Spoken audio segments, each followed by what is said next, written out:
Hello hi नमस्कार। आज परत एक छान अशी रेसिपी तुमच्याबरोबर शेअर करते। मटारचे पॅटीस मस्त आणि साधी सोपी पौष्टिक अशी छान अशी रेसिपी आहे। त्याच्यामुळे व्हिडिओ शेवटपर्यंत नक्की बघा, अजिबात स्किप करू नका। खूप छान पद्धतीने सांगितलेलं आहे डिटेलमध्ये। चला तर मग मटार पॅटीसला सुरुवात करूया जास्त वेळ न घालवता। सुरुवातीला आपण पॅटीससाठीचं जे पीठ आहे ते भिजवून घेऊया, म्हणजे ते थोडं रेस्ट करायला आपल्याला सोपं पडेल। त्याच्यासाठी इथे मी गव्हाचं पीठ घेतलेलं आहे। तुम्हाला मैदा यूज करायचा असेल तर मैद्याने सुद्धा तुम्ही पॅटीस बनवू शकता। इथे गव्हाचं पीठ मी 1 कप घेतलेलं आहे। त्याच्यामध्ये पाव कप मी बारीक रवा टाकलेला आहे। आता जर तुम्ही मैदा वापरणार असाल तर रवा वापरू नका त्याच्यामध्ये। आणि त्याच्यामध्ये आता मी चवीनुसार मीठ टाकून घेतलेलं आहे।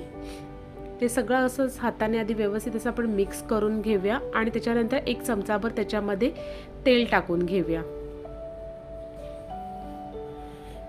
परत एकदा सगळं व्यवस्थित असं मिक्स करून घेऊया आणि थोडं थोडं पाणी टाकून आपल्याला असं घट्टसर असं, आपण जसं पुरीसाठी पीठ भिजवतो तसं घट्टसर असं पीठ भिजवून घ्यायचं आहे।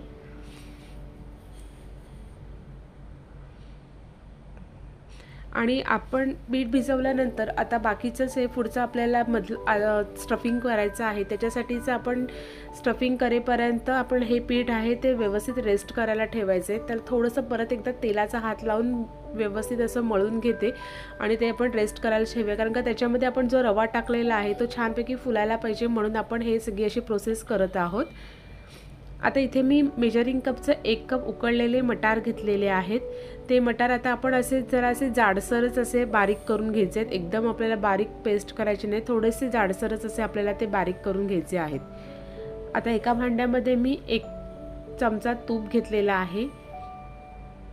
त्याच्यामध्ये 1/4 टीस्पून हळद टाकून घ्यायची आहे आपण। 1 टीस्पून गरम मसाला टाकून घेतलेला आहे। 1 टीस्पून जिरा पावडर, 1 टीस्पून धना पावडर, 1 टीस्पून लाल तिखट आणि आपण जे मटार असे रफली आपण बारीक केलेले होते ते आपण त्याच्यामध्ये टाकून घ्यायचे आहेत आणि सगळं आपण व्यवस्थित असं मिक्स करून घेऊया।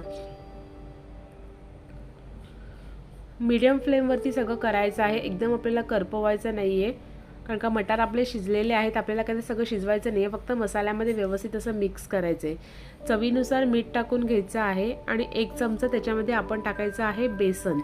आता बेसन हे फक्त म्हणजे ह्याच्यासाठी टाकायचं आहे की जेणेकरून आपलं स्टफिंग आहे ते आतमध्ये व्यवस्थित असं होल्ड करून राहिलं पाहिजे। त्याच्यासाठी बेसन हे आवर्जून टाकायचं, त्याने टेस्ट पण छान येते आणि आपलं स्टफिंग आहे ते आतमध्ये व्यवस्थित राहतं, नीट असं बाहेर वगैरे येत नाही, फुटत नाही तळताना वगैरे।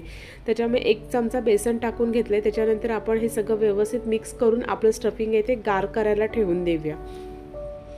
आता इथे आपण एक जसं आपण पुलका वगैरे लाटतो तेवढ्याच पातळ ह्याच्यामध्ये आपण असं हे मगाची जे पीठ भिजवलं होतं त्याने एक छोटासा असा पुलक्यासारखं लाटून घ्यायचं आहे आणि ते आपण चौकोनी शेपमध्ये, स्क्वेअर शेपमध्ये आपण ते कट करून घ्यायचं आहे।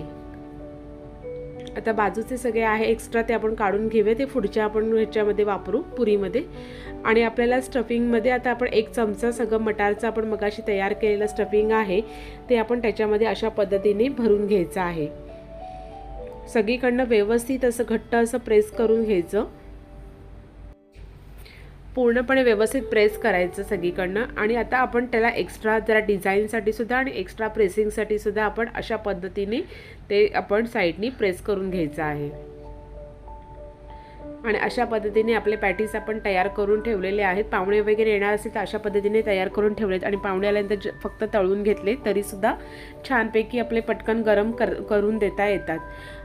आता आपण व्यवस्थित असं गोल्डन क्रिस्पी होईपर्यंत ते छान आपण तळून घ्यायचे आहेत। इथे मी गव्हाच्या पिठाचा वापर केला होता। मैदा जर वापरणार असाल तर तुम्ही त्याच्यामध्ये फक्त रवा यूज करू नका, बाकी सेम प्रोसेसने आपल्याला सगळं करायचं आहे। खूप सुंदर, करायला सोपे आणि खायला खूप टेस्टी असे आपले हे मटारचे पॅटीस तयार होतात।